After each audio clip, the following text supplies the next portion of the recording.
तीन तरह की फूड आप सुनते हैं कि आप इस्तेमाल करें, जिस तरह कार्बोहाइड्रेट, प्रोटीन और फैट। आज मैं बात करने वाला हूं प्रोटीन के ऊपर, जिसका मेजर सोर्स हमारे माशरे में इस्तेमाल किया जाता है, जिसे गोश्त कहते हैं। और गोश्त भी किस फार्म में? चिकन की फार्म में। तो चिकन आप असल में समझते हैं प्रोटीन के बराबर, तो इसके कुछ हिडन केमिकल्स होते हैं जिसको हम इस वीडियो में समझने की कोशिश करेंगे।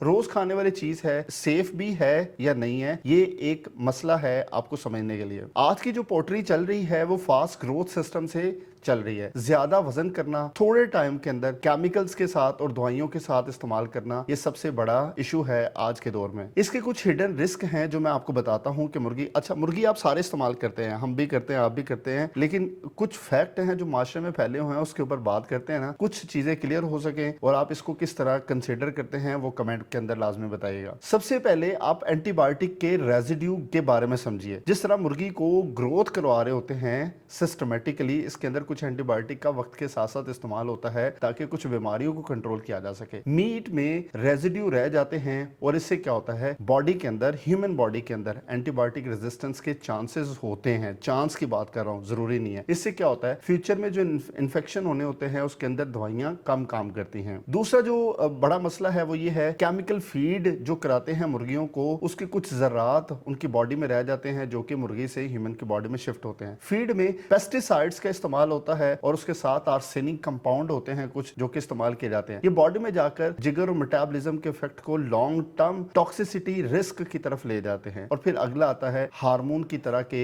इफेक्ट्स लेना। मुर्गियों को ग्रोथ कराने के लिए कुछ हार्मोन्स का इस्तेमाल किया जाता है। ये नेचुरल हार्मोन नहीं होते, इनको आर्टिफिशियल सोर्स के जरिए मुर्गियों के अंदर इंजेक्ट किया जाता है, जिससे क्या होता है, ह्यूमन की बॉडी में जब ये मुर्गी खाई जाती है उसके बाद ये हार्मोन इंबैलेंस का रिस्क ज्यादा कर देता है, जिससे अर्ली प्यूबर्टी के चांसेस होते हैं और ये फर्टिलिटी इशू काज कर सकता है। अब सुने इस चीज को लेके कि आपने कई दफा ये सुना होगा बच्चियों को मुर्गी नहीं खिलानी चाहिए क्योंकि ये अर्ली प्यूबर्टी काज करते हैं और उसका मसला ही हार्मोन्स का है। ये कुछ मिथ्स हैं जो कि 30 to 40% एग्जिस्ट करती हैं, 100% ना भी कहें तो। हर चिकन हार्मफुल नहीं होता। अगर आप रेगुलेटेड फार्म जो कि सेफर चलते हैं, प्रॉब्लम जो मैंने ऊपर बताए हैं उनसे मुबर्रा हैं और किसी भी तरह का मिसयूज या ओवरडोज नहीं करवाते केमिकल्स का, मेडिसिन का, तो आप इससे बच सकते हैं। इसका सबसे बड़ा जो सोल्यूशन है वो ये है कि आप देसी ऑर्गेनिक चिकन प्रेफर करें। ट्रस्टेड सोर्स से खरीदना आपको चाहिए और प्रॉपर कुकिंग जरूरी होनी चाहिए। फैटी पार्ट्स कम इस्तेमाल करें और